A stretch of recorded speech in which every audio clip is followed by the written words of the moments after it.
Bonjour à toutes et à tous. Nous allons reprendre cet après-midi par un sujet très différent. La première partie de l'après-midi sera consacrée à la nature de la rente accident du travail et maladies professionnelles et autres prestations.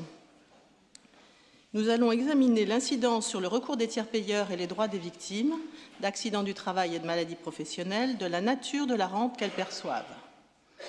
Seront au cœur de nos débats les arrêts de revirement rendus par l'Assemblée plénière de la Cour de cassation le 20 janvier 2023, dont vous avez les références dans le programme, qui ont jugé qu'en cas de faute inexcusable de l'employeur, la rente ou l'indemnité en capital versée à la victime d'un accident du travail ou d'une maladie professionnelle ne répare pas le déficit fonctionnel permanent. Comme cet énoncé en témoigne, ce sujet se trouve à la croisée du droit de la sécurité sociale et du droit de la réparation du dommage corporel. Pourquoi ces deux pans du droit se rencontrent-ils? Bien sûr, d'abord parce qu'ils se préoccupent tous deux de l'indemnisation de victimes d'accidents ayant subi des dommages corporels. Le souci d'une juste indemnisation des victimes est donc le même dans ces deux domaines. Il convient de restaurer la victime autant que faire se peut dans la plénitude de ses capacités physiques, par la fourniture de soins et de matériel adaptés et dans sa vie professionnelle. Il y a donc immanquablement une légitime comparaison qui est faite par les victimes et leurs proches entre la façon dont les unes et les autres sont indemnisées et la recherche d'une égalité de traitement.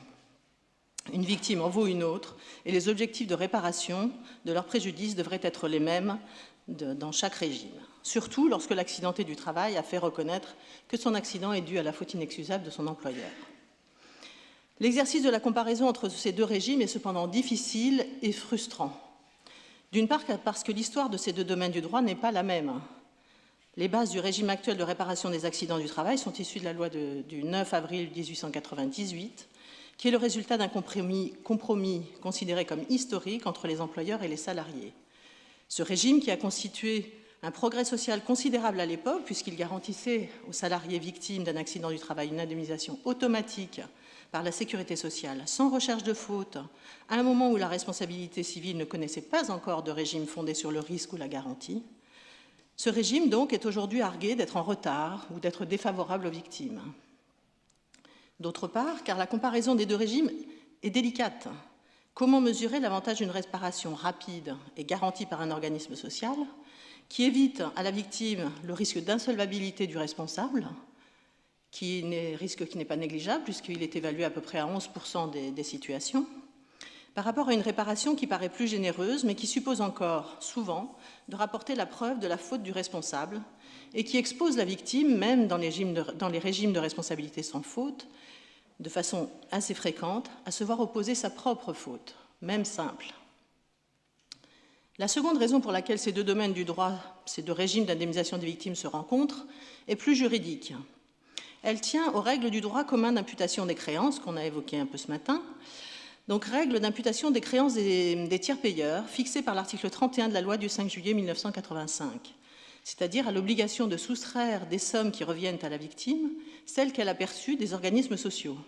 Si une victime a perçu des indemnités journalières de la sécurité sociale ou une rente accident du travail et maladie professionnelle, ces sommes doivent venir en déduction de ce que la personne tenue en réparation devra verser à la victime en réparation de ses préjudices, que l'on se trouve dans un régime de responsabilité pour faute ou dans un régime de responsabilité pour risque, comme dans le cas des accidents de la circulation.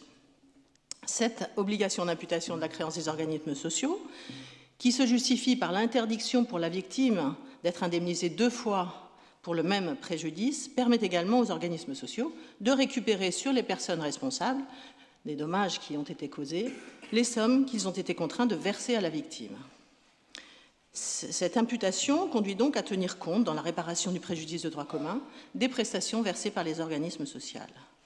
Autre motif juridique de rencontre entre le régime de la sécurité sociale et le droit commun, la décision du Conseil constitutionnel du 18 juin 2010 et sa réserve d'interprétation, dont il sera encore question tout à l'heure.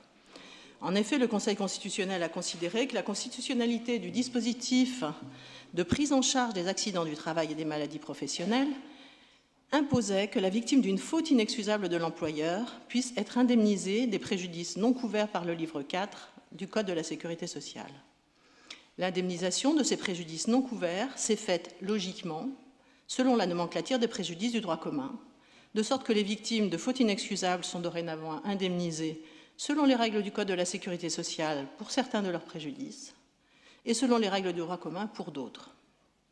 Les intersections ou les points de contact entre ces deux domaines du droit sont donc incontournables.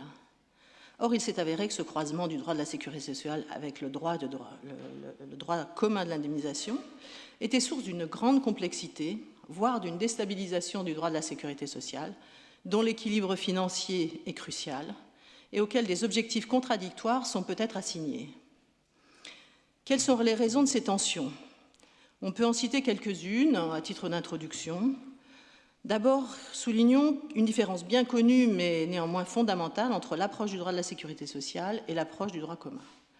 Le droit de la sécurité sociale est dominé par une approche forfaitaire de la réparation des incapacités, alors que la réparation du dommage de droit commun est gouvernée par ce principe fondamental et crucial de la réparation intégrale du préjudice sans perte ni profit pour la victime que nous avons évoqué ce matin.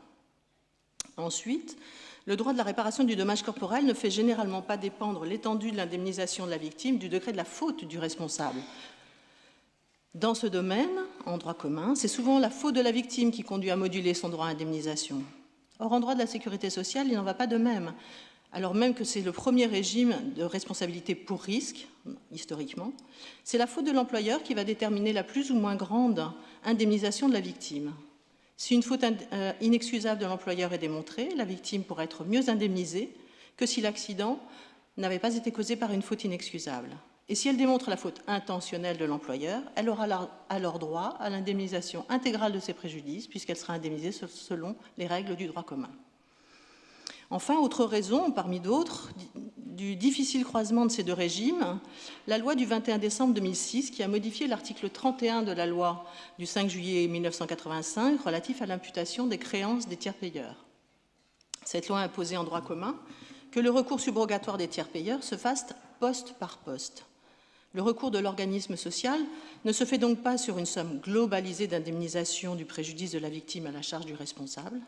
Il ne peut porter que sur le poste d'indemnisation de la victime correspondant à l'indemnité versée par l'organisme social et dans la limite de celui-ci. Dès lors, cette règle a imposé de rechercher quel préjudice de la victime la prestation sociale versée tendait à compenser.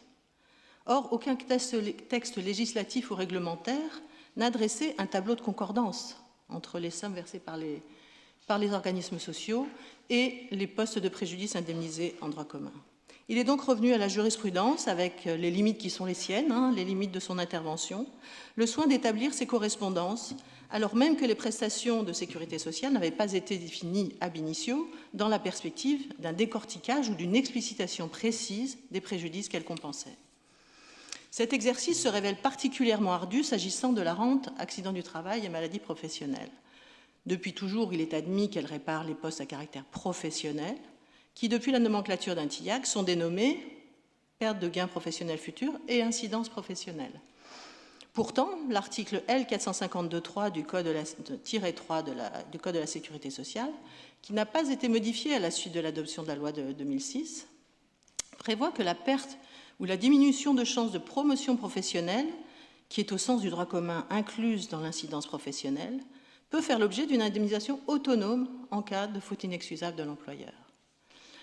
Il en est de même pour les souffrances physiques et morales. Sont-elles incluses dans la rente? Devait-on considérer que la rente AT-MP indemnisait les préjudices extra-patrimoniaux de la victime, alors même qu'en cas de faute inexcusable, ils peuvent donner lieu, selon le texte, à une indemnisation distincte? Les arrêts du 20 janvier 2023, qui nous occupent cet après-midi, ont statué sur cette question en opérant un revirement de jurisprudence. La jurisprudence antérieure avait été fixée par des arrêts anciens de la chambre criminelle et de la deuxième chambre, puisque ces arrêts dataient de 2009. Ils interviennent après des années d'interrogation de la doctrine, des échanges très nourris, dans les deux sens d'ailleurs, même si majoritairement la doctrine était pour une évolution, il y avait quand même encore de la doctrine en sens inverse, et il y a toujours de la doctrine en sens inverse.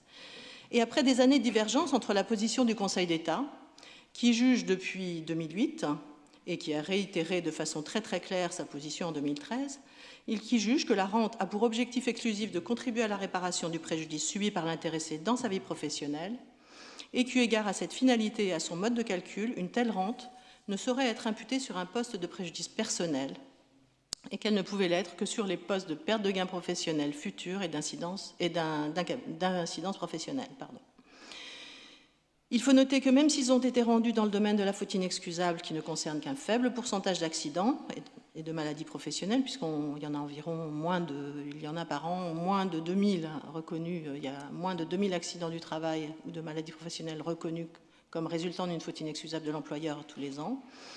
La portée de ces arrêts est bien plus importante puisque la définition de la rente accident du travail et maladie professionnelle aura des incidences, comme on l'a vu, en matière d'imputation sur tous les accidents de droit commun dans lesquels une victime a perçu cette rente. Les arrêts qui nous occupent cet après-midi ont donné lieu à beaucoup de commentaires. Ils ont déjà été l'objet de colloques. Mais depuis qu'ils ont été rendus, la deuxième chambre civile de la Cour de cassation, qui réunit en son sein à la fois la chambre qui s'occupe de la réparation du dommage corporel et la section qui s'occupe de la protection sociale, a été amenée à statuer sur diverses hypothèses d'application et elle a été invitée à tirer les conséquences de ces arrêts. Et il est certain qu'elle va être amenée encore à l'avenir, et de façon probablement très proche, à statuer sur des questions qui dérivent de l'application de ces arrêts.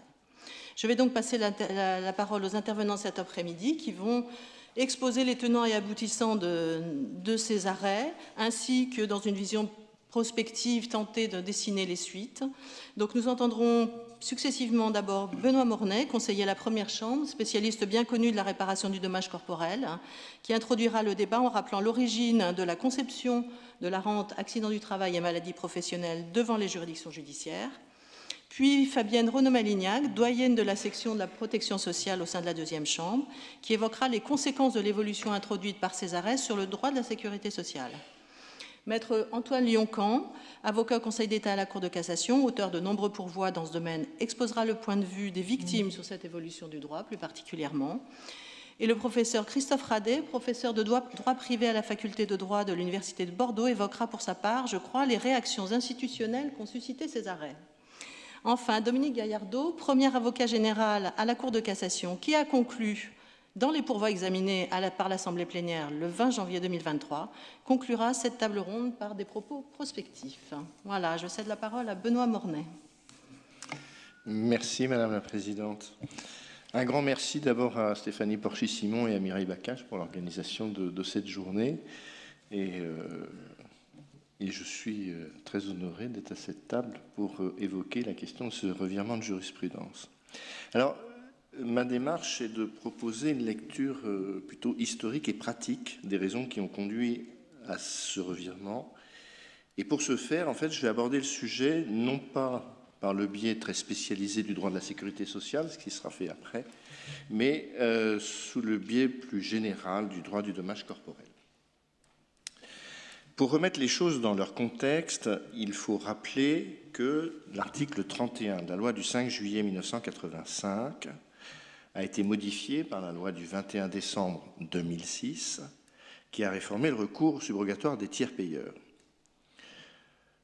Les recours, ce texte, il dit quoi? Les recours subrogatoires des caisses contre les tiers s'exercent poste par poste sur les seules indemnités qui réparent des préjudices qu'elles ont pris en charge, à l'exclusion des préjudices à caractère personnel. Conformément à l'article 1346-3 du Code civil, la subrogation ne peut nuire à la victime subrogante créancière de l'indemnisation lorsqu'elle n'a été prise en charge que partiellement par les prestations sociales. En ce cas, l'assuré social exerce ses droits par préférence à la caisse subrogée. Cependant, et c'est le dernier alinéa du texte, si le tiers payeur établit qu'il a effectivement et préalablement versé à la victime une prestation indemnisant de manière incontestable un poste de préjudice personnel, son recours peut s'exercer sur ce poste de préjudice. Depuis, lorsque le juge liquide l'indemnisation d'une victime d'un dommage corporel, eh bien, ça a été évoqué, il doit répartir l'indemnité à la charge du responsable ou du régleur entre la victime, qui exerce ses droits par préférence, et la caisse de sécurité sociale. Et pour déterminer la part d'indemnité qui revient à l'organisme social, le juge doit non seulement évaluer les créances au regard des prestations versées, mais il doit également déterminer sur quel poste de préjudice vont s'imputer ces créances. En d'autres termes, quels sont les postes de préjudice pris en charge, au moins pour partie, par les prestations sociales. Alors, s'agissant des frais médicaux, ce n'est pas très difficile. On conclut assez rapidement que la créance va s'imputer sur les dépenses de santé actuelles ou futures, selon que c'est des prestations avant consolidation ou après consolidation. S'agissant des indemnités journalières, dont l'objet est de compenser la perte de gains pendant l'incapacité temporaire de travail, il est assez logique également de les imputer sur les pertes de gains professionnelles actuelles. Jusque-là, ce n'est pas très compliqué. S'agissant de la rente accident du travail, la solution est plus complexe. La rente accident du travail, elle a été créée en 1898 pour garantir aux salariés un revenu de remplacement lorsqu'ils se trouvent en incapacité de travailler en raison de cet accident. Il est donc logique de penser que la rente accident du travail s'impute sur des postes de préjudice professionnels futurs, à savoir les pertes de gains professionnels futurs et l'incidence professionnelle. Mais la difficulté va apparaître lorsque le total de l'évaluation des préjudices, pertes de gains professionnels futurs, plus incidence professionnelle, reste inférieur au montant de la rente. Alors, ce n'est pas une hypothèse d'école. L'exemple, il est simple. On a une victime d'un accident de trajet, salarié, victime d'un accident de trajet, qui subit une incapacité inférieure à 10%, petite incapacité. Elle va percevoir, cette victime, elle va percevoir une rente accident du travail capitalisée parce que c'est inférieur à 10%. Et pour l'exemple, on va dire que cette rente est de 5 000 €, capitalisée à 5 000 €. Après consolidation, la victime reprend son emploi dans les conditions antérieures. Pas de perte de gains professionnels futurs. Et bon, un petit peu de fatigabilité au travail, donc on va bien trouver une incidence professionnelle, mais son avocat n'est pas spécialiste de la matière et il va demander une indemnisation de 3 000 €. La rente n'indemnise pas les pertes de gains professionnels futurs parce qu'il n'y en a pas. Donc elle indemnise l'incidence professionnelle, mais à hauteur de 3 000 €, puisque c'est ce qu'on vient d'évaluer. Et qu'est-ce que je fais des 2 000 € qui restent? Ils indemnisent quoi? Et c'est là que le dernier alinéa de l'article 31, qui est le résultat d'un véritable compromis avec les organismes sociaux, va jouer son rôle. Le dernier alinéa, si le tiers payeur établit qu'il a effectivement et préalablement versé à la victime une prestation indemnisant de manière incontestable un poste de préjudice personnel, son recours peut s'exercer sur ce poste de préjudice. Il reste à l'organisme de sécurité sociale d'établir que la prestation rente accident du travail indemnise de manière incontestable le déficit fonctionnel permanent pour permettre le recours du tiers payeur sur ce poste pour les 2 000 € qui restent. C'est ce que dit la Cour de cassation dans 3 avis rendus le 29 octobre 2007. Je la cite. La rente accident du travail, comme la rente viagère d'invalidité, indemnise notamment les pertes de gains professionnels et les incidences professionnelles de l'incapacité et doit en conséquence s'imputer prioritairement sur la part d'indemnité compensant les pertes de gains professionnels, puis sur la part d'indemnité réparant l'incidence professionnelle. La Cour de cassation ajoute que si le tiers payeur estime que cette prestation indemnise aussi un préjudice personnel et souhaite exercer son recours sur un tel poste, il lui appartient d'établir que pour une part de cette prestation, elle a effectivement et préalablement indemnisé la victime de manière incontestable pour un poste de préjudice personnel. Ce sont les avis donc du 29 octobre 2007.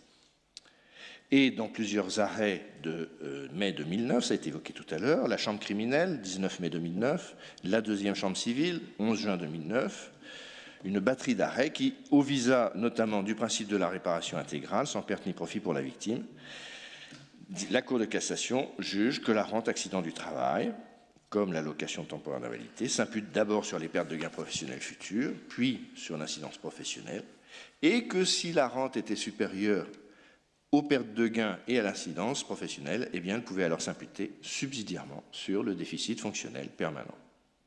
Et cette jurisprudence a été transposée à la pension d'invalidité servie en application des articles L341.1 et suivants du Code de sécurité sociale. La deuxième chambre civile a encore récemment rappelé cette imputation en cascade de la rente accident du travail dans un arrêt du 16 juillet 2020.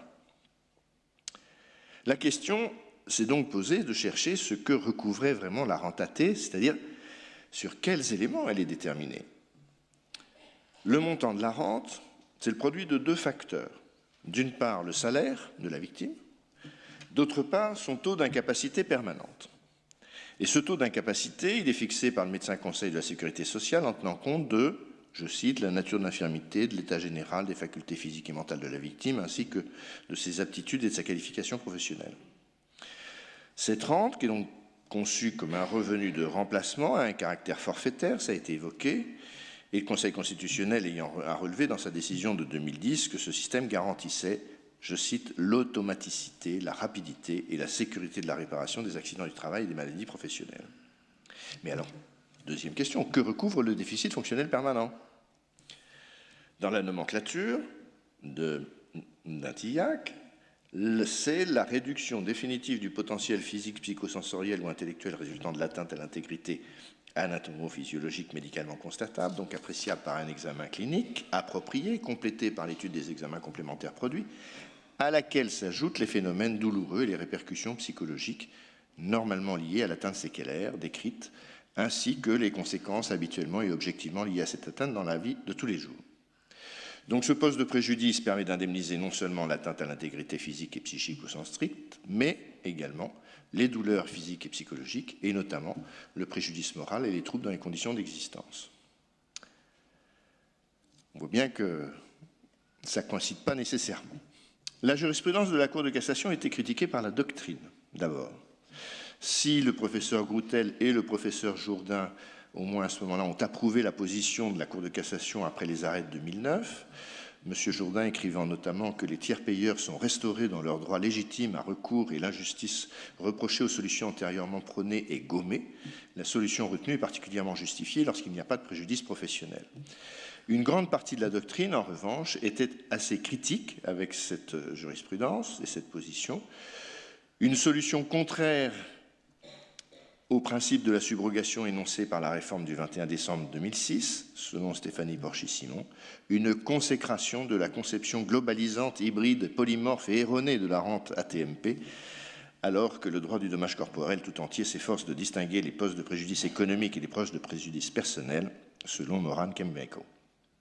La jurisprudence de la Cour de cassation donc était critiquée par la doctrine, elle était par ailleurs discordante avec la position du Conseil d'État qui, dans son avis du 8 mars 2013, a précisé que la rente accident du travail doit être regardée comme ayant pour objectif exclusif de réparer sur une base forfaitaire les préjudices subis par la victime dans sa vie professionnelle en conséquence de l'accident, c'est-à-dire ses pertes de gains professionnels et l'incidence professionnelle de l'incapacité, une telle rente ne pouvant être imputée sur le déficit fonctionnel permanent ou sur les préjudices personnels. La jurisprudence européenne, Sommier contre France, 3 juillet 2017, qui retient dans son paragraphe 54 que la rente ne couvre pas les préjudices extra-patrimoniaux.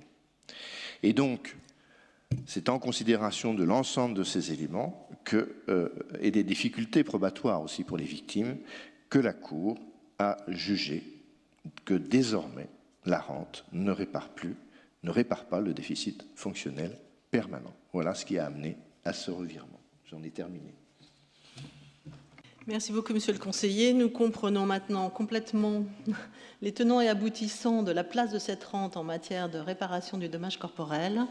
Nous allons maintenant voir avec Madame Fabienne Renaud-Malignac les incidences et l'appréhension de cette rente en matière de droit de la sécurité sociale.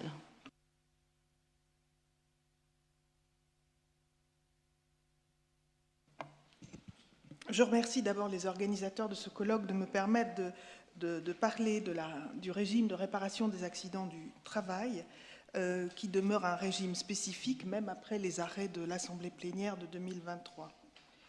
Depuis maintenant plus de 20 ans, la jurisprudence de la Cour de cassation s'efforce de réduire les disparités qui existent, les disparités d'indemnisation qui sont constatées entre le droit commun et le droit de la sécurité sociale, particulièrement en cas de reconnaissance d'une faute inexcusable de l'employeur. La jurisprudence a d'abord cherché, avec les arrêts de la Chambre sociale du 28 février 2002, à rendre plus systématique l'indemnisation complémentaire en adoptant une nouvelle définition de la faute inexcusable de l'employeur, fondée sur l'obligation de sécurité lui incombant, indépendante de toute référence à la gravité de la faute. C'est ensuite par un élargissement des postes de préjudice réparables qu'une amélioration de l'indemnisation a été recherchée, notamment après la décision du Conseil constitutionnel du 18 juin 2010. Les arrêts du 20 janvier 2023, en abandonnant la conception hybride de la rente, franchissent une étape supplémentaire et accélèrent le mouvement de rapprochement entre le droit de la sécurité sociale et le droit commun de la responsabilité civile. Cette évolution était très attendue des associations de victimes et des professionnels du droit, mais elle suscite des inquiétudes, notamment de la part des entreprises et des organismes sociaux, car elle n'est pas sans incidence sur les équilibres d'un régime de réparation plus que centenaire. Je vous dirai d'abord en premier lieu en quoi la réparation des risques professionnels diffère de celle du droit commun, pour envisager dans un deuxième temps comment le rapprochement avec le droit commun a pu se faire, et pour finir par un examen des limites de ce rapprochement. Pour des raisons historiques qui ont déjà été évoquées avant par Lise Leroy-Gissinger dans son introduction, la réparation des risques professionnels constitue un régime autonome, issu donc d'une loi de 1898. Ce régime repose non sur un système de responsabilité et d'assurance, mais sur un mécanisme de prise en charge des risques professionnels sans faute, mutualisés entre les employeurs. Très souvent décrié, ce régime subsiste parce qu'il ne présente pas que des inconvénients. Il donne d'abord à la victime un droit à réparation automatique sans nécessité de prouver une faute de l'employeur. La réparation se veut rapide, avec des facilités de preuve. L'accident survenu au temps et au lieu du travail ou la maladie qui figure dans un tableau de maladie professionnelle est présumé imputable au travail. La victime n'a donc pas à prouver le lien de causalité entre l'accident ou la maladie et le travail. Mais en contrepartie, elle ne reçoit qu'une indemnisation forfaitaire, dont la charge incombe automatiquement à l'organisme de sécurité sociale dont elle dépend. Cette charge est compensée par des cotisations de sécurité sociale versées par les employeurs pour le risque professionnel créé, calculée suivant une tarification complexe, prenant en compte la taille de l'entreprise et la sinistralité dans le domaine d'activité de celle-ci. Sans entrer dans les détails, je rappellerai seulement que dès lors que le caractère professionnel de l'accident ou de la maladie est reconnu, la victime a droit à une réparation qui comprend des prestations en nature, avec un système de tiers payant et une gratuité des soins, des prestations en espèces, avec notamment des indemnités journalières qui sont calculées suivant un taux plus favorable à celles qui sont versées au titre de l'assurance maladie, et s'il subsiste une incapacité, une indemnité en capital si l'incapacité est inférieure à 10% ou une rente au-delà de 10%, à 10% et au-delà. La rente est forfaitaire, elle est égale au salaire annuel multiplié par le taux d'incapacité qui peut être réduit ou augmenté en fonction de la gravité de l'incapacité permanente. Dans la grande majorité des cas, la réparation des accidents du travail et des maladies professionnelles s'arrête à ces prestations. Il faut rappeler en effet que le Code de la sécurité sociale interdit à la victime d'un accident du travail ou d'une maladie professionnelle toute action sur le fondement du droit commun de la responsabilité, sauf dans des hypothèses très précises, faute intentionnelle de l'employeur, accident de trajet ou faute d'un tiers. Il a été prévu néanmoins que la victime, en cas de reconnaissance de la faute inexcusable de l'employeur, puisse recevoir une indemnisation complémentaire qui s'ajoute à la réparation socle automatique que j'ai présentée tout à l'heure. Sous réserve que la victime établisse que son employeur avait conscience du danger encouru et qu'il n'a pas pris les mesures nécessaires pour l'en préserver, elle recevra une réparation organisée sous deux formes.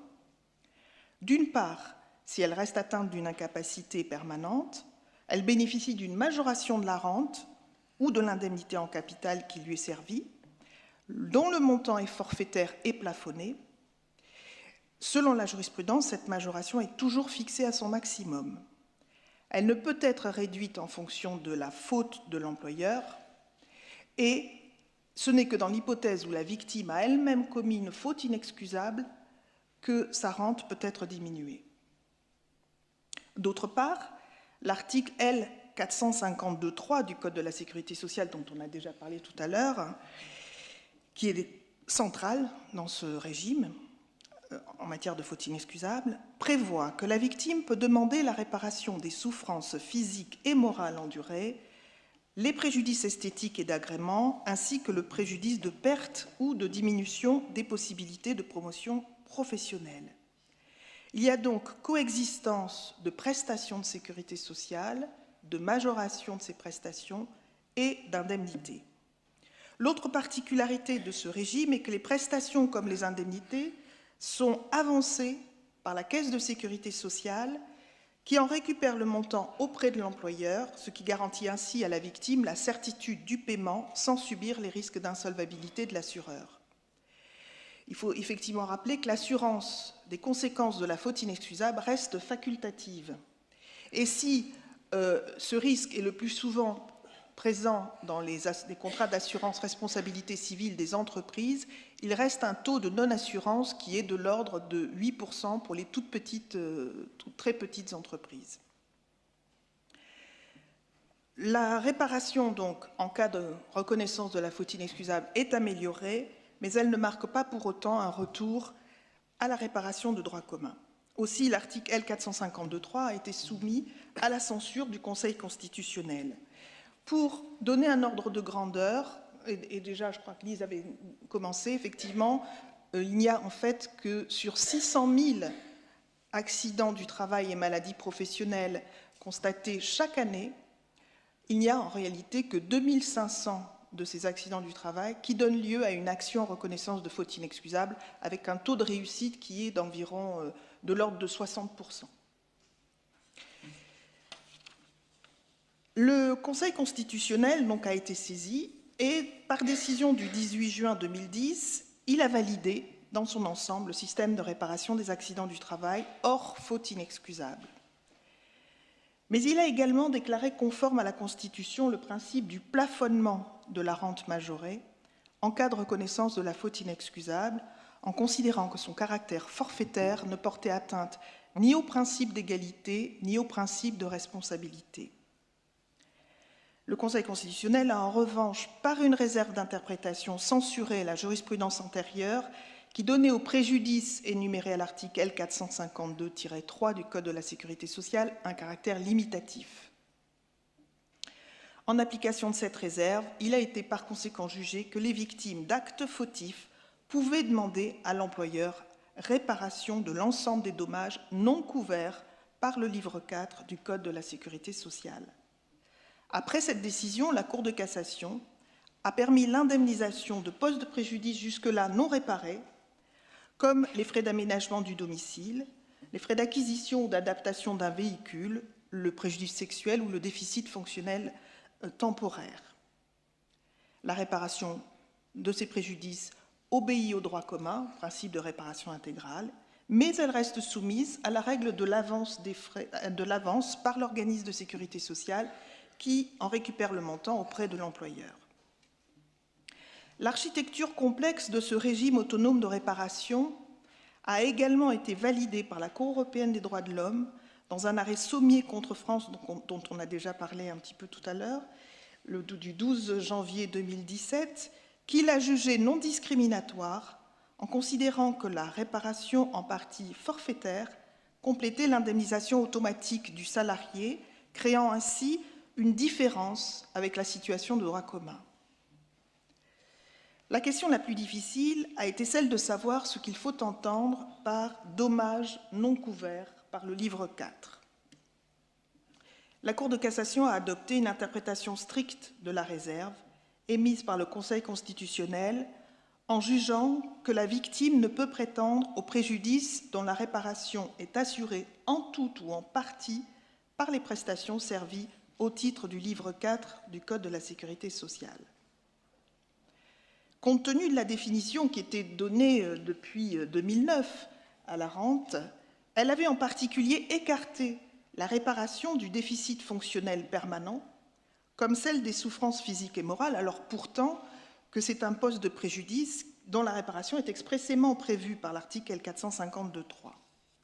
C'est donc cette dernière jurisprudence qui est remise en cause par les arrêts de l'Assemblée plénière, qui exclut donc désormais de la rente le déficit fonctionnel permanent.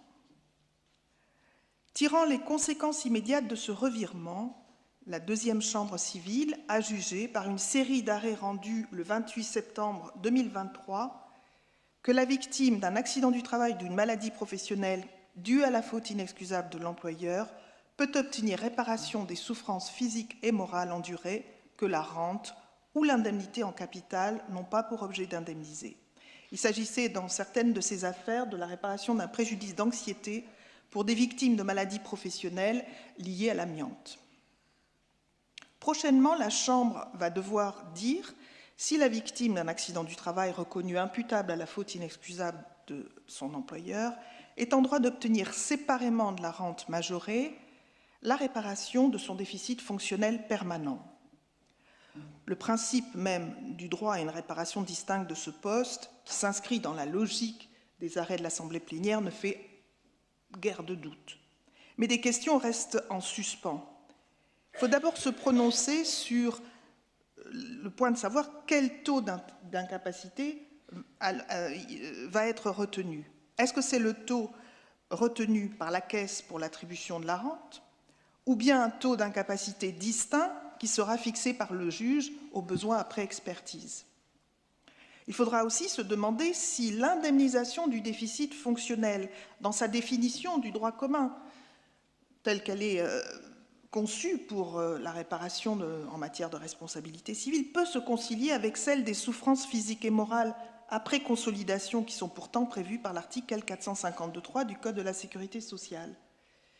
Ces questions montrent la persistance d'un manque de cohérence entre les textes du droit de la sécurité sociale et les nomenclatures utilisées en droit commun, avec des préjudices qui se recoupent. Enfin, la deuxième chambre civile a été amenée très récemment à dire ce que la rente répare. Elle était saisie d'un litige concernant l'indemnisation des préjudices économiques et professionnels d'une victime d'un accident du travail reconnu imputable à la faute inexcusable de son employeur. La victime faisait valoir qu'elle subissait une perte de revenus professionnels engendrée par l'accident du travail non réparée par la rente qui lui était versée. Elle invitait ainsi la Cour de cassation à opérer un nouveau revirement de jurisprudence pour énoncer le principe d'une réparation intégrale des préjudices économiques subis. Par un arrêt du 1er février 2023, publié, pourvoi numéro 22-11-448, la Chambre répond par la négative. Elle retient d'abord, sans grande surprise, la rente majorée servie à la victime d'un accident du travail ou d'une maladie professionnelle indemnise les pertes de gains professionnels et l'incidence professionnelle de l'incapacité permanente qui subsiste le jour de la consolidation. Puis, rappelant que seuls les préjudices n'étant pas couverts par le livre 4 du Code de la sécurité sociale peuvent donner lieu à réparation complémentaire, elle rejette la demande de la victime en retenant que les préjudices demandés étaient déjà indemnisés par la rente majorée et que la victime n'établissait pas qu'elle présentait lors de l'accident des chances de promotion professionnelle qui constituent, en droit de la sécurité sociale, un préjudice distinct. La deuxième chambre civile rappelle ainsi le caractère forfaitaire de la rente majorée et souligne encore que les dispositions du Code de la sécurité sociale telles qu'interprétées par le Conseil constitutionnel et la jurisprudence européenne ne permettent pas une réparation de tous les préjudices. Je terminerai mon propos par une question. Est-il possible pour la Cour de cassation d'aller plus loin dans le rapprochement du droit de la sécurité sociale et du droit commun? Il me semble que la réponse appartient plutôt au législateur qu'au juge.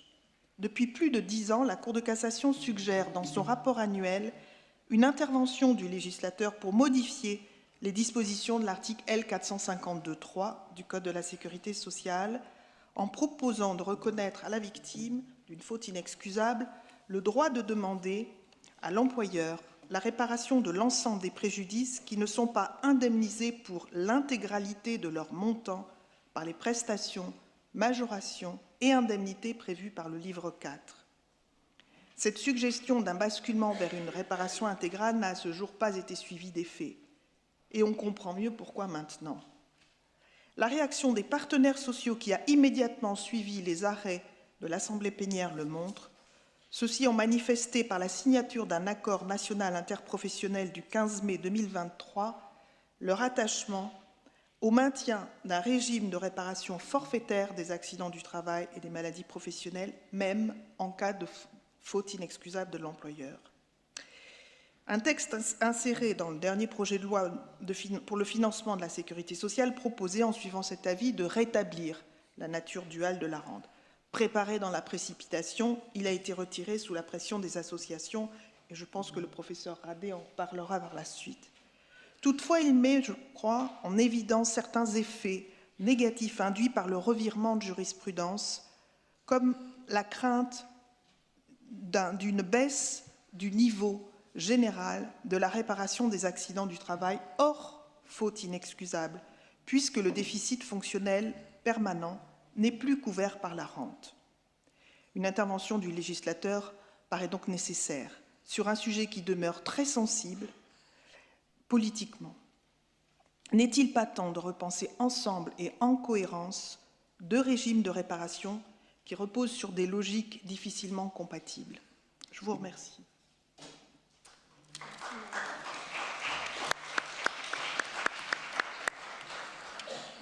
La conseillère.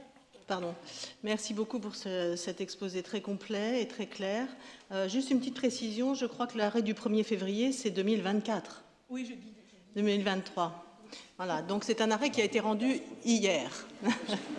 Donc vous avez la primeur. oui, c'est 2024. Ben oui, c'est bien. Donc je passe maintenant la parole à Maître Antoine Lioncamp pour des explications peut-être du point de vue de la victime.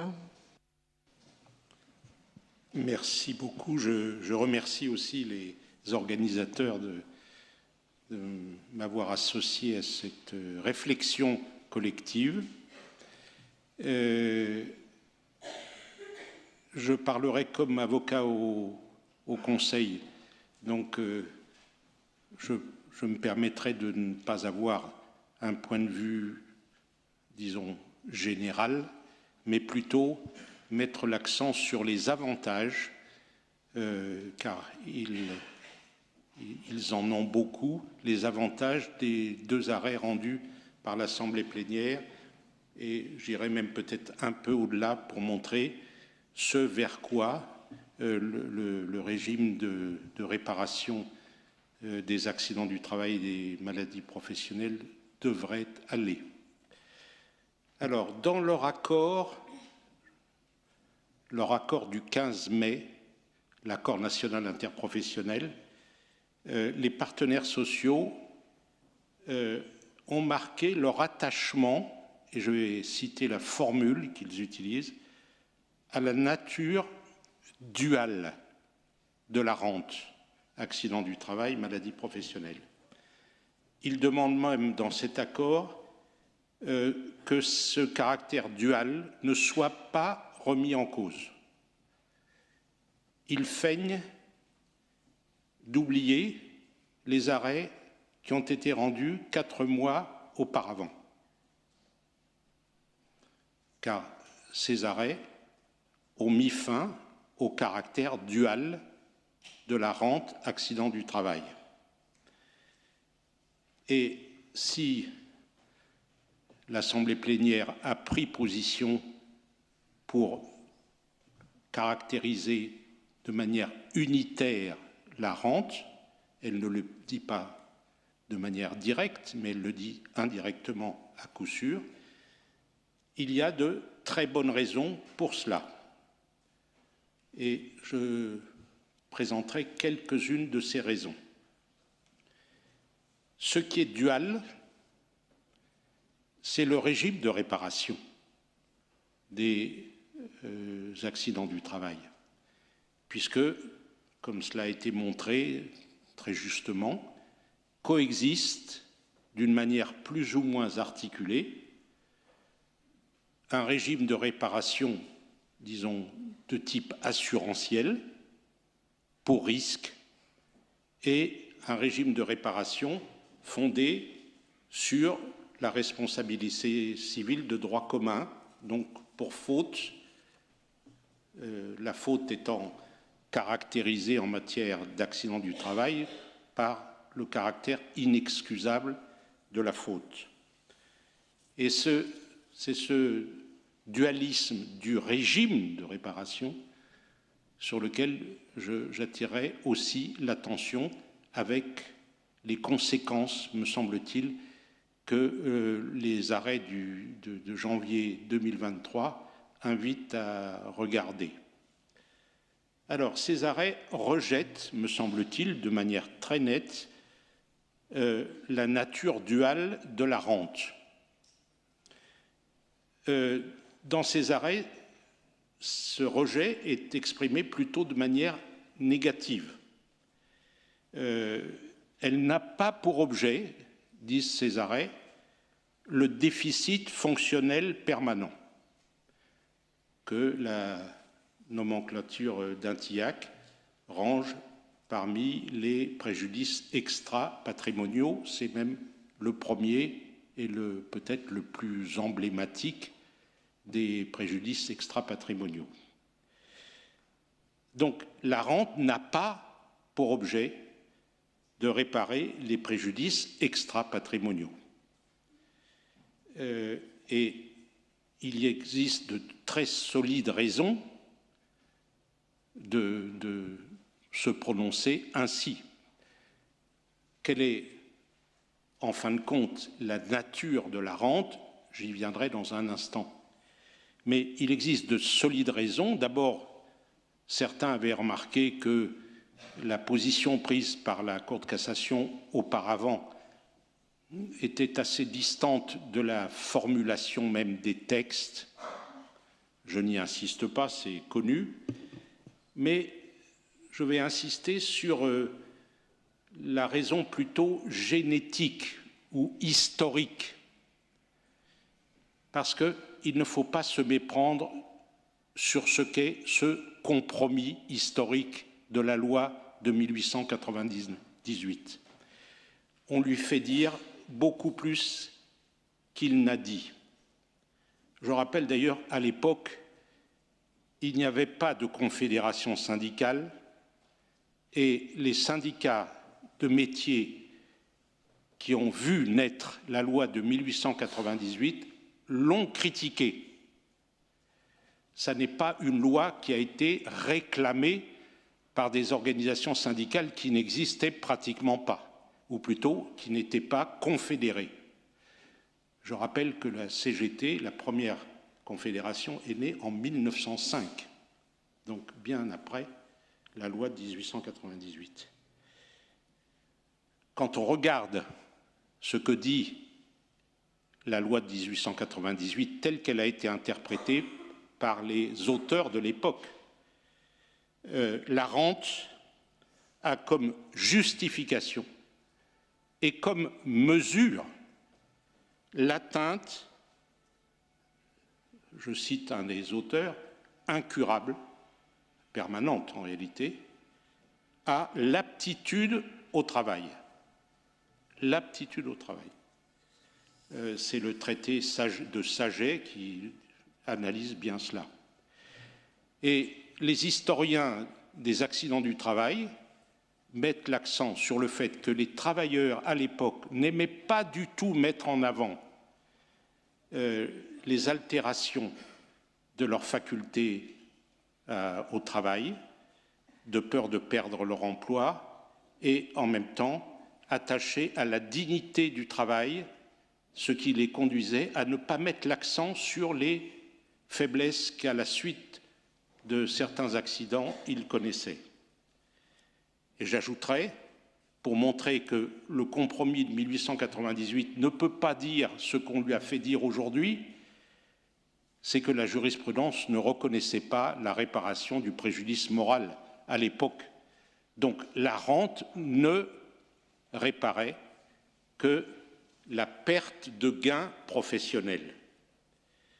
Il est vrai que le droit de la sécurité sociale et le droit des accidents du travail en particulier a fait naître une notion qui s'est révélée lourde d'ambiguïté, que certains auteurs ici présents ont très bien souligné.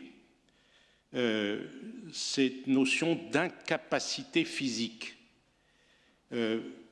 Parce que, à travers ce mot, on peut viser l'incapacité professionnelle, mais on peut viser aussi l'incapacité fonctionnelle ou physiologique, laquelle affecte le mode de vie du salarié. Et donc, on n'est pas loin du déficit fonctionnel permanent. En tout cas, tous les efforts depuis 1898 ont permis de convaincre, je vais appeler les jurislateurs, c'est-à-dire la loi et la Cour de cassation, qui sont des jurislateurs au sens d'Amselec, ont convaincu les jurislateurs que le préjudice physiologique ou fonctionnel n'avait pas qu'une dimension économique, mais avait aussi des conséquences extra-patrimoniales, dont le déficit fonctionnel permanent et l'archétype. Donc l'histoire plaidait pour la reconnaissance d'un caractère limité de la rente et la nécessité de réparer autre chose que la perte de gains professionnels. Enfin, des raisons de cohérence que la Cour de cassation, dans ses arrêts, met en lumière, dès lors que la rente est calculée avec deux références qui se rapportent au travail, le salaire et le taux d'incapacité qui est surtout lié aux atteintes aux capacités de travail, il aurait été, je pense, à la longue insupportable de prétendre que la rente réparait autre chose que l'atteinte aux capacités de travail. Et tel est d'ailleurs l'objet, et les arrêts de 2003 ne le disent pas tel quel, mais je crois que ça a été dit à cette table, la réparation sous la forme d'une rente est conçue comme un revenu de remplacement, une garantie de revenu, ce qui est conforme, au fond, à la logique assurantielle, ou plutôt à la logique assurantielle sociale de la sécurité sociale. Et si on réfléchit à ce qui est le mécanisme de base, l'assuré social, c'est qui? C'est l'employeur, ce n'est pas le salarié. L'assuré social, c'est celui qui cotise et qui limite sa responsabilité, l'employeur, et qui sait que sa cotisation va permettre de verser une somme forfaitaire au bénéficiaire de ce régime, qui est la victime. Et ce qu'a financé l'employeur, c'est au fond la perte de gains, la perte de ressources, la perte de revenus qui résulte de l'accident du travail ou de la maladie professionnelle. Alors, sans doute, et ça a été rappelé, il existe quelques cas dans lesquels la rente est plus importante que ce qui a été ou ce qui pourrait être estimé être la perte de gains et l'incidence professionnelle. Je dois dire que quand c'est le résultat d'une faute de l'avocat, comme ça a été dit, je pense que on ne peut pas en tirer des leçons générales. Mais, j'insiste sur ce point, il se peut que la rente soit supérieure. Et ça a beaucoup guidé la Cour de cassation pendant longtemps, qu'elle soit supérieure aux pertes de gains et à l'incidence professionnelle. Mais ça, c'est le résultat du caractère forfaitaire et automatique de la rente. Ce n'est pas le résultat d'autre chose. La rente n'est pas subordonnée à la démonstration d'un préjudice professionnel, d'un véritable, puisque c'est automatique et c'est forfaitaire.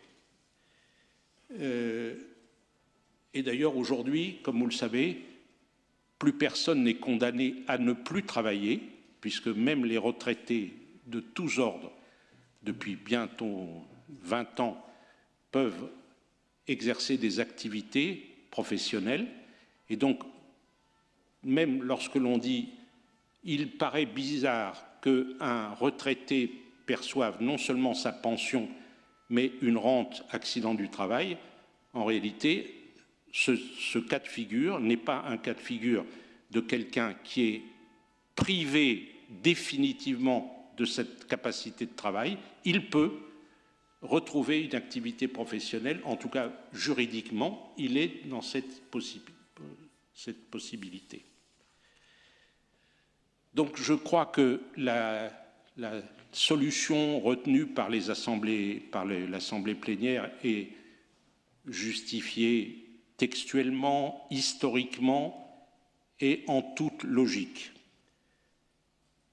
Ces arrêts affirment plus l'autre caractère dual, c'est-à-dire le dualisme des régimes de réparation. Et je vais en dire un mot, parce que c'est devant nous que se situent les problèmes principaux de la coexistence d'un régime, je vous l'avais souligné d'ailleurs, d'un régime de réparation pour risque et d'un régime de réparation fondé sur le droit commun de la responsabilité. Les arrêts de 2023 n'ont pas inventé ce dualisme, il s'est affirmé peu à peu, mais ce qui est intéressant, c'est, je pense, les analyses qui ont accompagné ce dualisme accentué. Et je vais citer quelqu'un auquel nous sommes tous très attachés quand on analyse l'évolution du droit de la responsabilité, Geneviève Vinet. En 2011, après avoir écrit beaucoup sur ces sujets, elle était arrivée à une hypothèse. Le régime de réparation forfaitaire des accidents du travail lui était apparu comme étant probablement, elle dit peut-être, frappé d'obsolescence. Elle, regardant l'évolution du régime de droit commun, regardant la naissance de nouveaux mécanismes d'indemnisation des victimes, elle se demandait si finalement la loi de 1898 n'avait pas vécu. Alors, il n'appartient pas au juge de prononcer l'oraison funèbre d'une loi quand elle est là, mais il y a des éléments qui permettraient de réclamer en effet non pas tellement une toilette de la loi de 1898 révisée en 1946. Il ne faut pas oublier les améliorations qui ont été apportées en 1946, mais au législateur de revoir les fondations de la réparation. Et peut-être nous aurons un petit point de désaccord avec Christophe Radet. Les partenaires sociaux paraissent évidemment très réticents à cette révision des fondations, puisqu'ils prétendent qu'ils ont à travers leur accord national interprofessionnel, montrer leur attachement et indiquer les orientations que doit suivre l'évolution du régime. Il ne faut pas oublier que c'est un vrai problème de querelle de pouvoir, parce que leur accord, il est d'abord fondé sur l'idée que eux ont la capacité, si le régime tel quel est maintenu, de faire évoluer sans le législateur le régime. Au contraire, il me semble que tous ceux qui analysent l'évolution de la réparation des accidents du travail relèvent probablement la nécessité d'une intervention législative et n'attachent pas peut-être la priorité à une révision conventionnelle du régime des accidents du travail. L'élargissement du périmètre d'indemnisation, qui est quand même la priorité, cet élargissement, les arrêts d'assemblée plénière y ont procédé, avec des limites qui ont été d'ores et déjà soulignées, et seule une intervention législative permettrait d'étendre plus ce périmètre d'indemnisation en cas de faute inexcusable. Très prosaïquement, je terminerai par deux remarques. L'autonomie du déficit fonctionnel permanent, qui est le résultat de ces arrêts de janvier 2023, ne va pas sans ouvrir des questions redoutables. Deux d'entre elles ont déjà été mentionnées par Madame le Doyen. Notamment, est-ce que le taux d'incapacité retenu par la Caisse pour le calcul de la rente liera le juge judiciaire lorsqu'il aura à apprécier le déficit fonctionnel permanent? La question est vraiment délicate. Elle ne concerne d'ailleurs pas que le taux.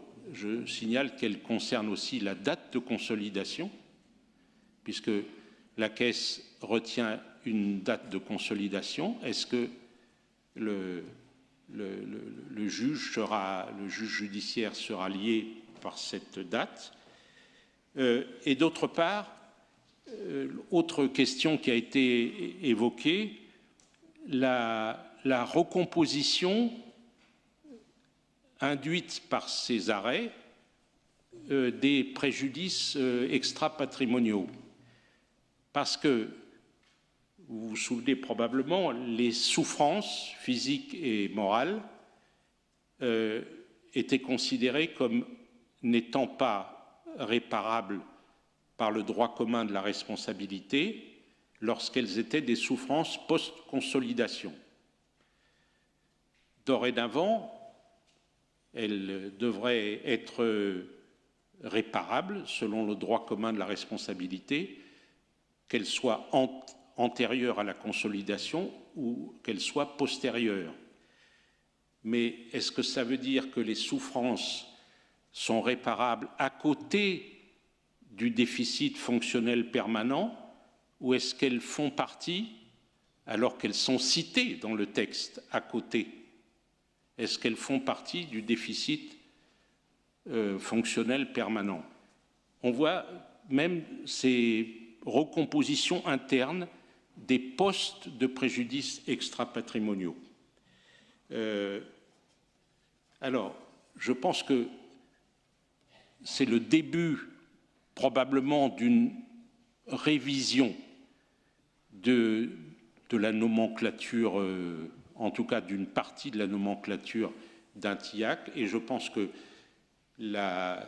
l'occasion serait belle de reprendre cette question, notamment des souffrances ou des préjudices personnels tenant à aux changements affectant la vie de l'accidenté.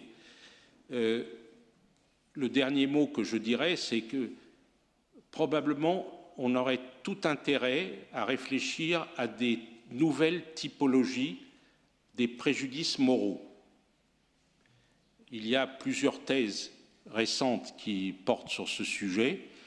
L'une d'entre elles, par exemple, et pour donner l'espoir, je la citerai, propose de distinguer les préjudices moraux d'existence, c'est-à-dire qui touchent à l'humanité de la personne, et les préjudices moraux de jouissance, c'est-à-dire les préjudices qui se caractérisent par la perte de certains projets, de projets sportifs, de projets de voyage, de projets de changement d'horizon professionnel. C'est une piste, à mon avis, que le législateur devrait suivre. En tout cas, il est difficile de reprocher à la Cour de cassation de ne pas s'aventurer dans cette révision, puisque ça n'est pas, en principe, la tâche qui lui revient. Elle pourrait peut-être montrer de temps en temps la gêne qu'elle éprouve et la nécessité donc de changer la nomenclature qu'elle applique. Je vous remercie. Merci, Maître, pour cet exposé. Pour cet exposé très très riche qui ouvre des perspectives à la fois très belles et vertigineuses. Pour tous les jeunes juristes qui sont dans la salle, vous voyez que l'avenir vous appartient dans l'imagination juridique. Et donc, il y a encore de belles années de travail, de réflexion et de conception de nouveaux concepts, peut-être, en faveur de l'indemnisation des victimes, que ce soit par la sécurité sociale ou par le droit commun. Je cède maintenant la parole à monsieur le professeur Radet, qui va peut-être revenir sur la place des institutions et des organisations syndicales et patronales dans tout cet échafaudage juridique. Bien, merci beaucoup. Merci à la Cour de cassation de nous accueillir. Merci aux deux collègues, à Stéphanie et à Mireille. Je les appelle par leur prénom sans leur donner leur titre officiel. Vous m'excuserez cette familiarité, mais nous nous connaissons depuis si longtemps. Et puis merci d'ouvrir surtout un débat après des arrêts aussi importants que vous avez rendus, ce qui est toujours un exercice compliqué puisque la jurisprudence est fixée pour un certain nombre de mois ou d'années et vous ouvrez la discussion après avec le risque évidemment d'essuyer des critiques ex post. Et pourtant, je pense à titre personnel que vous avez bien fait dans les arrêts du mois de janvier. Et je suis d'accord avec la conclusion d'Antoine Lyon-Camp. Le rôle de la Cour de cassation n'est pas de donner, lorsqu'elle ne le peut pas, la cohérence à des systèmes. C'est le travail du législateur et ça n'est pas faute de l'appeler à la réforme depuis quelques années. Et on sait très bien d'ailleurs que si la Cour de cassation, par sa jurisprudence, souligne des incohérences, des difficultés ou l'obsolescence de systèmes, c'est aussi un moyen de provoquer l'intervention du législateur.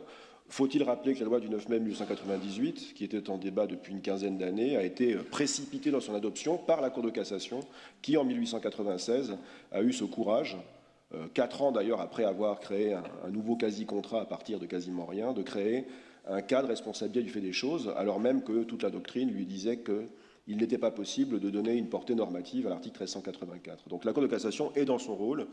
Elle doit évidemment essayer de mettre de l'huile dans les rouages et d'essayer d'inscrire sa jurisprudence dans un ensemble plus cohérent, mais elle est dans son rôle aussi, y compris d'ailleurs en prenant à partie le législateur, en lui disant, ou les partenaires sociaux, en leur disant, écoutez, voilà notre part du chemin, maintenant faites le vôtre, et je pense que la balle est dans le camp du législateur et pas dans le camp d'un bureau technique d'un ministère qui, à la va-vite, va griffonner un bout d'article pour essayer de répondre à la question. Vous avez signalé cet épisode tragicomique de tentative de réforme du Code de la sécurité sociale. Je voulais y revenir. Alors, ça peut paraître un peu paradoxal, et c'est d'ailleurs le point de départ de la question qui m'a été posée, que les syndicats, les 8 organisations professionnelles, les 5 organisations syndicales et les 3 organisations patronales représentatives sur le plan national et interprofessionnel, aient conclu le 15 mai 2023 ce fameux accord interprofessionnel relatif aux accidents du travail et aux maladies professionnelles, avec d'ailleurs une ambition qui n'est pas simplement de contrecarrer les arrêts rendus par l'Assemblée plénière au mois de janvier 2023, mais plus globalement d'essayer de refondre ou d'appeler le législateur d'ailleurs à refondre le régime d'indemnisation des victimes d'accidents du travail et de maladies professionnelles. Le paradoxe qu'on a pu souligner, c'est comment les syndicats qui défendent les intérêts des travailleurs ont pu signer un accord interprofessionnel qui demande le retour en arrière d'une jurisprudence qui était objectivement défavorable aux intérêts des personnes qu'ils défendent. Alors ce paradoxe n'est qu'apparent parce que si on aborde la question que du point de vue du droit de l'indemnisation et si on oublie de recontextualiser ce qu'est un accord interprofessionnel portant sur un régime d'indemnisation professionnelle, on passe à côté, me semble-t-il, de toute la complexité de la question du régime d'indemnisation. Car cette question, elle est au croisement du droit commun de l'indemnisation, vous l'avez dit, du droit de la sécurité sociale, vous l'avez dit, mais également du droit du travail, puisque un accord national interprofessionnel, c'est un accord collectif qui est conclu à un niveau interprofessionnel par des organisations professionnelles. Et historiquement, les grands régimes de protection sociale au sens très large du terme ont quasiment toujours été précédés par des négociations interprofessionnelles ou par des négociations syndicales. Alors Antoine a rappelé qu'au XIXe siècle, pour les raisons qu'il a très bien indiquées, d'absence de structuration au niveau national et confédéral des syndicats, il n'y avait pas eu de participation, d'anticipation en tout cas, au sens où on pourrait l'entendre aujourd'hui. Mais aujourd'hui, et depuis d'ailleurs de très nombreuses années, de très nombreuses décennies, les partenaires sociaux anticipent les grandes réformes en concluant des accords de consensus et qui sont des accords de type transactionnel. Et d'ailleurs, la loi de 1898, c'est le modèle de l'accord transactionnel. J'échange le caractère automatique de la responsabilité patronale contre l'abandon du principe de réparation intégrale. C'est ça le grand deal en béton, pour reprendre l'expression du regretté Jean-Jacques Dupéroux, c'est donnant-donnant. Et cet accord interprofessionnel du 15 mai 2023 ne peut pas se comprendre si on ne le réintègre pas dans une logique de négociation syndicale donnant-donnant. C'est-à-dire que si les syndicats ont accepté de signer un accord réclamant le retour de la solution antérieure à la jurisprudence de 2023 et le retour à ce qu'ils ont appelé, Antoine l'a rappelé, la nature duale de la rente, c'est parce qu'ils ont choisi, dans le cadre de l'accord interprofessionnel, de mettre l'accent sur d'autres aspects de la réforme du régime. Et parmi les raisons qui peuvent expliquer pourquoi les partenaires sociaux n'ont pas choisi de défendre les intérêts des victimes de la faute inexcusable, il y a sans doute deux raisons. Leur faible nombre, vous l'avez rappelé, au regard du nombre total des victimes d'accidents du travail et de maladies professionnelles hors faute inexcusable, on est sur un rapport de 2000 à 600 000, donc on voit qu'on ne parle pas de la même chose. Le fait que dans cet accord, il y a des avancées significatives pour toutes les victimes d'indemnisation des victimes d'accidents du travail et de maladies professionnelles, et pas simplement les victimes de faute inexcusable, et que dans le cadre d'une négociation interprofessionnelle, les partenaires sociaux raisonnent en termes d'enveloppe globale. La question, c'est quels sont les moyens que le patronat accepte de mettre dans la réforme et sur la table. Et cette enveloppe globale, ensuite, elle sert à financer des actions, des projets, des axes de réforme, mais pas nécessairement à se focaliser sur une question en particulier. Et donc, quand on fait des compromis, c'est le propre d'une négociation de type transactionnel, eh bien, il y a des points sur lesquels on va obtenir raison et des points sur lesquels on va lâcher parce que, en contrepartie de ces points sur lesquels on va lâcher, on va obtenir des avantages et que l'on va considérer que ces avantages que l'on va arracher sont plus importants que les compromis que l'on va céder. Et donc, sur ce point-là, il y a clairement un choix qui a été fait par les représentants des salariés de lâcher sur la question de la rente et de la faute inexcusable et d'obtenir d'autres avantages, en tout cas d'appeler le législateur à intervenir sur d'autres avantages. Et si on ne resitue pas la question dans la négociation interprofessionnelle, très clairement, on ne la comprend pas. Il y a un deuxième élément aussi, et Antoine a parfaitement resitué la question en termes de pouvoir, c'est la question du paritarisme. Elle est liée d'ailleurs à ce que je viens de dire, c'est-à-dire que les partenaires sociaux sont particulièrement attachés au paritarisme des grands organismes sociaux, la sécurité sociale, l'assurance chômage, la formation, le financement des organisations syndicales. Tout cela, c'est géré dans le cadre de dispositifs qui sont paritaires, et à partir du moment où les syndicats de salariés ont craint une remise en cause du modèle paritaire parce qu'il n'y aurait plus d'entente possible avec les entreprises, ils ont craint pour l'existence du système qui est mis en place depuis 1898 et surtout depuis 1946, auquel ils sont particulièrement attachés. Et d'ailleurs, il n'est pas du tout un hasard d'observer que le début de l'accord professionnelle commence par le rappel de l'attachement des partenaires sociaux au principe du paritarisme.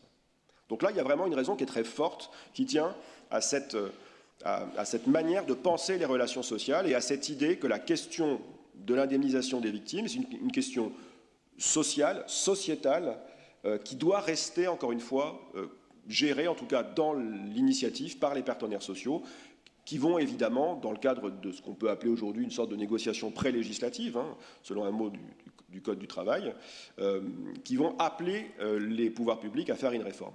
Et disons-le clairement, la réforme qui a été la réformette, le bricolage qui a été envisagé un temps dans le cadre du projet de loi de financement de la sécurité sociale, n'était absolument pas ce que voulaient les partenaires sociaux. Les partenaires sociaux, ils appelaient à une réforme du régime, pas simplement une réécriture du texte permettant de combattre la jurisprudence de la Chambre sociale, bien au contraire. Parce que si on sort la réécriture du texte de l'ensemble de l'accord et des éléments de réforme que les syndicats ont demandé en contrepartie de l'abandon de la jurisprudence de l'Assemblée plénière, c'est précisément pour que le tout soit indissociable et qu'on ne puisse pas détricoter l'accord. Or, le gouvernement, en essayant de faire passer en catimini une modification du texte sur la seule question de la rente, ne réalisait évidemment pas du tout ce que voulaient les partenaires sociaux. Et puis, il y a peut-être une deuxième raison aussi qui explique la raison pour laquelle les syndicats ont lâché sur la question de la rente et de la faute inexcusable. Et cette raison, elle est sans doute qu'ils ont entendu cette petite musique qu'on entend depuis très longtemps, et qu'on a d'ailleurs entendu aujourd'hui à plusieurs reprises, sur cette idée qu'il y a des victimes d'accidents du travail qui profitent du système de l'indemnisation actuel en étant indemnisés pour une perte de capacité professionnelle, alors même qu'ils vont pouvoir continuer à travailler et qu'ils vont donc cumuler le bénéfice de la rente ou du capital et les salaires qu'ils vont percevoir. Et cette petite musique, d'ailleurs, on l'entend depuis très longtemps et elle est très habituelle, très fréquente en fait dans le propos des commentateurs de ces dispositions. Alors, je ne suis pas du tout d'accord avec cette analyse, elle m'a toujours étonné, parce qu'en réalité, ce qu'on reproche à des salariés qui perçoivent une rente, c'est de continuer à travailler. Est-ce qu'on reproche à une personne qui a perdu un membre dans un accident de la circulation de vouloir continuer à marcher parce qu'on lui a permis d'avoir une prothèse? Est-ce qu'on reproche à quelqu'un à qui on a annulé un vol et qui va être indemnisé parce que le vol qu'il avait réservé n'a pas été au rendez-vous, est-ce qu'on va lui reprocher de prendre un autre avion et de continuer son voyage? Non. En réalité, quand on reproche aux victimes de cumuler le bénéfice de la rente après l'accident et le salaire d'activité, on leur reproche l'usage qu'elles décident de faire librement du bénéfice de la rente. Et donc, on remet en cause le principe fondamental du droit de la responsabilité civile, selon lequel c'est la victime qui décide de l'usage de la réparation qui lui est allouée. La victime, pas le responsable. Donc les victimes, évidemment, elles ont tout à fait le droit de cumuler la rente et un salaire d'activité. C'est pour ça que je ne suis pas complètement d'accord sur l'analyse du salaire d'inactivité. Ça n'est pas un salaire d'inactivité, ça n'est pas un revenu de remplacement. La rente ou l'indemnisation servie, c'est la réparation d'un préjudice causé par un accident. Et ce préjudice, c'est la perte ou la baisse de capacité professionnelle. Mais ce n'est pas parce que vous avez perdu en capacité professionnelle que vous ne pouvez plus travailler. Simplement, ça va vous demander plus d'efforts, plus de fatigue, plus d'investissement. Ça va éventuellement avoir une répercussion sur votre carrière, mais ça ne vous empêchera pas de travailler. Donc il n'est pas du tout illogique que la personne cumule les deux. Encore une fois, on répare une atteinte passée, l'atteinte à la capacité professionnelle, et la personne décide de continuer à travailler, et c'est tant mieux, parce que c'est sans doute la meilleure chose qui pourra lui arriver. Et si on rediscute en fait, et je terminerai par là, si on rediscute en réalité la légitimité du cumul entre la rente et l'activité, c'est parce qu'on raisonne non pas en termes indemnitaires, mais en termes de protection sociale. C'est-à-dire qu'on pense la rente non pas comme la réparation d'un préjudice, mais on la pense effectivement comme une sorte de garantie de rémunération minimum que l'État accorderait aux victimes d'accidents du travail et de maladies professionnelles. Or, ça n'est pas ça le dispositif du livre 4 du Code de la sécurité sociale. Antoine l'a très bien rappelé. Les employeurs assurent un risque de responsabilité, ils paient une cotisation et ils s'assurent contre le risque que leur activité cause des dommages à leurs salariés. Donc on n'est pas dans une logique de protection sociale, on n'est pas dans une logique de revenu minimum ou de revenu garanti, on est dans une logique indemnitaire et j'en suis en tout cas convaincu, dans une logique indemnitaire, il n'est pas choquant, il n'est pas anormal que la victime puisse cumuler le bénéfice de la réparation et une activité par la suite. Et d'ailleurs, c'est ce que disent aussi les partenaires sociaux, puisqu'ils disent que l'un des objectifs du dispositif, c'est aussi de maintenir les salariés dans l'emploi, voire de les réinciter à rester dans l'emploi, parce que quand on reste dans l'emploi, évidemment, derrière, non seulement, si les choses se passent bien, la santé du salarié reste, en tout cas, on a des exemples de collègues qui sont dans un cumul emploi-retraite et qui sont d'une vigueur absolument exceptionnelle. Ils sont d'ailleurs à cette tribune. Le travail aussi est un élément qui peut préserver la santé des travailleurs. Et il ne faudrait pas que, pour ces mauvaises raisons-là, on se remette à douter en réalité de l'équilibre général du dispositif. En toute hypothèse, je suis totalement d'accord avec la conclusion d'Antoine de tout à l'heure, et de celle de Geneviève Vinet, et de celle de tout le monde. Ça fait des années qu'on essaie de bricoler des rustines pour essayer de faire perdurer ce régime qui a quelques dizaines d'années, et il faudrait sans doute repenser complètement l'équilibre général du dispositif, en ne perdant pas ses racines, en ne perdant pas son ADN, mais en tout cas en le modernisant, ne serait-ce que pour le faire dialoguer de manière satisfaisante avec les autres régimes d'indemnisation et avec le droit commun de la responsabilité. Voilà.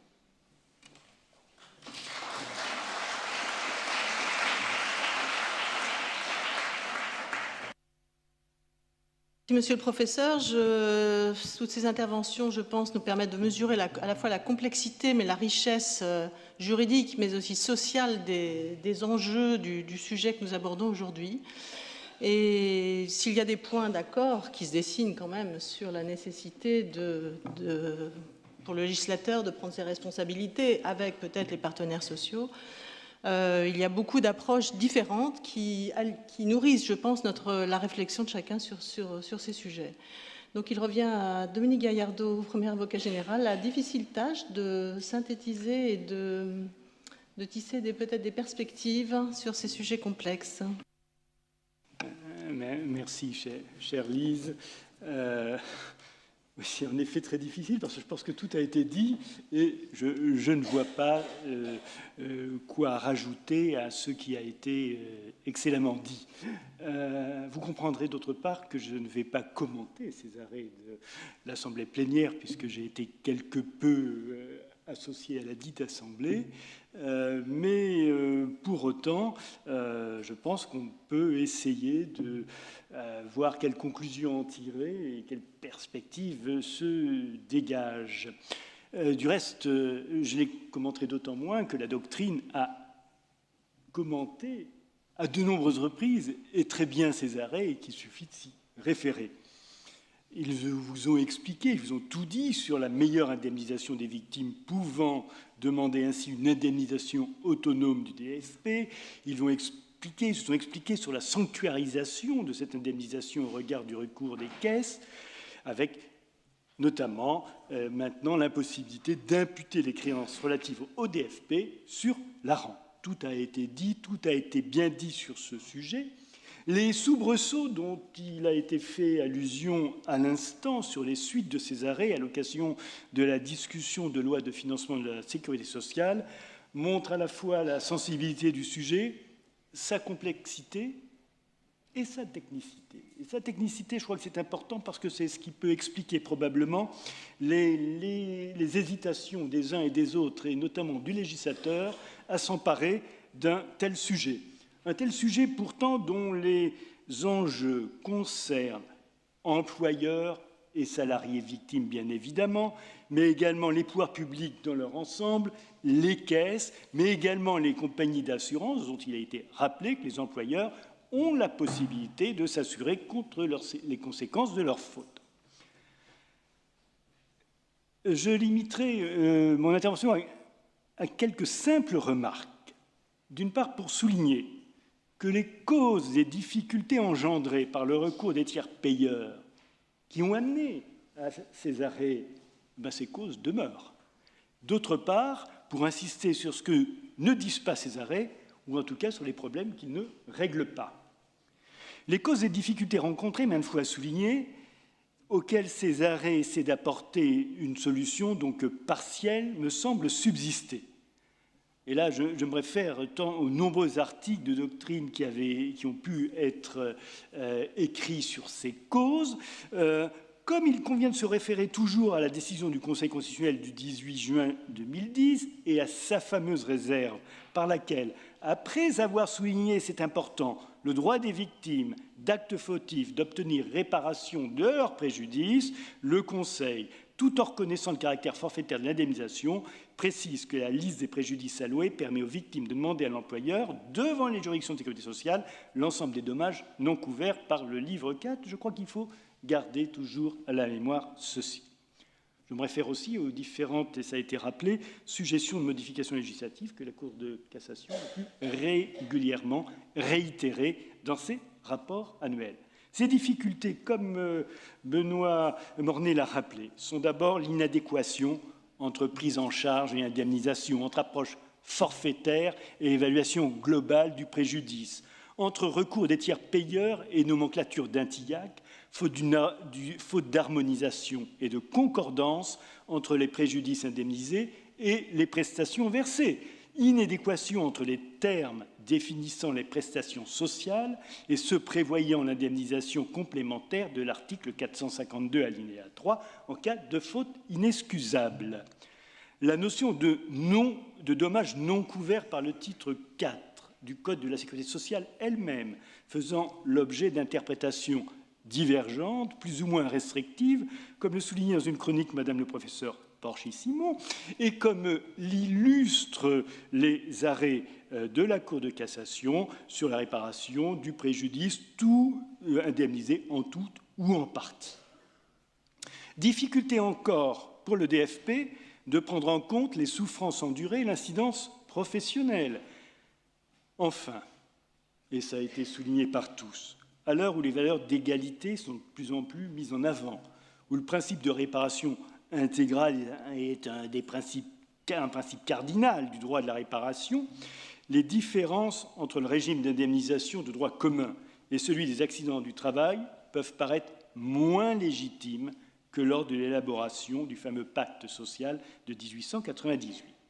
Et je me réfère pour ceci à un amicus curiae qui s'est tenu devant la deuxième chambre, où la présidente de l'Association des accidents de la vie soulignait combien les avantages tant vantés du fameux pacte social de 1898, reconnaissance facilitée de l'accident de travail, indemnisation immédiate et automatique par les caisses, étaient moins significatifs aujourd'hui, alors que la notion de faute a été considérablement élargie et que les juridictions de droit commun se montrent plus généreuses que les prestations servies par les caisses.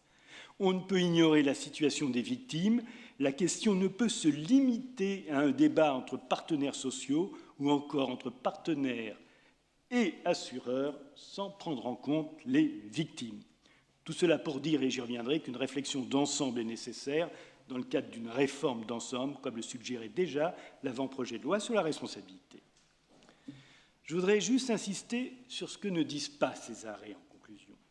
Notons d'abord que la Cour était saisie dans le cadre de la faute inexcusable de l'employeur. Le débat reste entier en l'absence de faute inexcusable, même si je ne vois pas personnellement comment on pourrait avoir plusieurs définitions de la rente. Et on peut noter que l'arrêt ne se réfère pas expressément, explicitement au caractère inexcusable de la faute. Ensuite, et c'est une évidence, les arrêts ne donnent pas de définition du DFP. Le débat reste entier à son sujet, même si l'hypertrophie souvent dénoncée n'a plus, me semble-t-il, de raison d'être dénoncée, puisque le DFP est désormais indemnisable indépendamment. Mais cela renvoie nécessairement à sa définition, à son évaluation, aux modalités de cette évaluation. Autre question, même si on commence à y voir plus clair sur ce point, que reste-t-il dans la rente? Les préjudices patrimoniaux au sens strict et incidences professionnelles sur laquelle l'Assemblée plénière n'était pas amenée à se prononcer. Quelles seront les conséquences de l'exclusion du DFP de la rente sur la rente elle-même, sur l'évaluation du taux d'incapacité, sur celle du DFP. Est-ce que cela va entraîner une diminution corrélative de la rente, puisqu'elle n'indemnise pas le DFP, plus le DFP? Une meilleure indemnisation pour certains ne risque-t-elle pas de se traduire par une moins bonne indemnisation pour d'autres, ce qui risque d'être désavantageux pour certaines victimes, notamment celles ayant de faibles revenus avant l'accident et n'agissant pas dans le cadre d'une faute inexcusable? Pourront-elles avoir une indemnisation complémentaire? La question mérite d'être posée et justifie à elle seule une réflexion plus globale qui ne peut résulter de la simple jurisprudence. Enfin, autre question, peut-il y avoir indemnisation du DFP et d'autre part des souffrances endurées? C'est là une question essentielle dont la complexité me semble subsister. Comment distinguer les souffrances endurées de l'atteinte physiologique? L'arrêt mentionne que ces souffrances physiques et morales de l'article 452.3 ne sont plus indemnisées par la rente. Sont-elles indemnisées par le DFP? Faudra-t-il démontrer, comme la jurisprudence antérieure l'exigeait, pour la rente, que ces souffrances ont ou n'ont pas été déjà indemnisées par le DFP? Notons que l'arrêt semble apporter une réponse en soulignant qu'une telle indemnisation n'était pas subordonnée à une absence de souffrance réparée par le DFP. Faut-il y voir la coexistence de souffrances indemnisées au titre de 45.2.3 d'une part et d'autres souffrances post-considération qui seraient indemnisées par le DFP? Voilà, autant de questions et on voit que donc on se heurte toujours à certaines difficultés, toujours les mêmes, que le champ des difficultés reste ouvert, que l'incertitude demeure. Un point qui me semble également important, c'est tout ce qui est relatif à l'assistance tierce personne, qui reste peut-être le point le plus délicat, le plus sensible pour les victimes, auxquelles ces arrêts qui n'ont été pas saisis, donc, ne peuvent apporter de réponse. Les débats de ce matin ont souligné l'importance et l'évolution de la jurisprudence en droit commun de la responsabilité sur ce point. En cas de faute inexcusable, on peut se demander si c'est à la seule solidarité nationale, à travers la prestation complémentaire et dans la limite de celle-ci, de prendre en charge les conséquences de cette faute, ou la victime peut-elle prétendre à une indemnisation complémentaire au titre de l'assistance tierce personne? C'est une question qui me paraît légitime. Enfin, la question de l'incidence professionnelle et perte de chance demeure entière. La difficulté à distinguer l'indemnisation de la perte ou la diminution des possibilités de promotion professionnelle des pertes de gains professionnels et des incidences professionnelles indemnisées par la rente demeure, sachant que le taux d'incapacité a souvent des difficultés à appréhender correctement l'incidence professionnelle, le déclassement ou le retentissement professionnel, qui ne peut se déduire de simples constatations médicales évaluées par le taux d'incapacité en référence au barème. Voilà, plus de questions que de réponses, manifestement. Ces quelques rapides remarques tendent juste à souligner que le débat est loin d'être clos. Comme les échanges de cet après-midi viennent de nous le rappeler, les solutions d'une amélioration doivent être recherchées.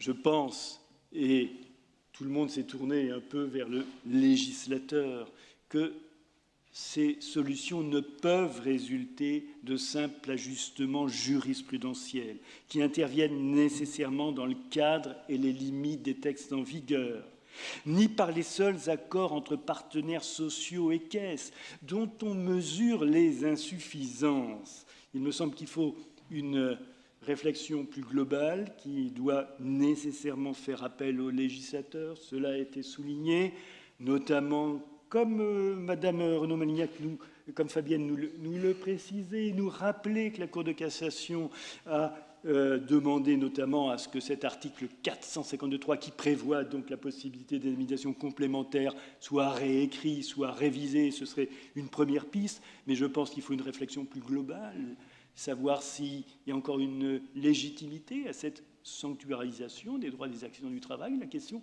mérite d'être posée.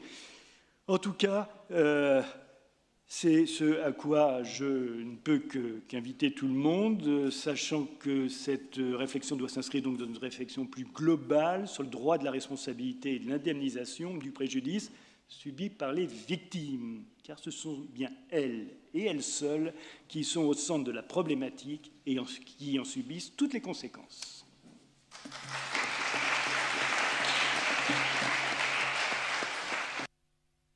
Merci Dominique pour ces propos qui ouvrent encore des champs très importants de réflexion. Et c'est vrai que nous, juristes, nous aimons les questions, mais il est vrai que les victimes, elles attendent des indemnisations. Et il est temps peut-être que l'on clarifie le droit pour elles, en premier lieu.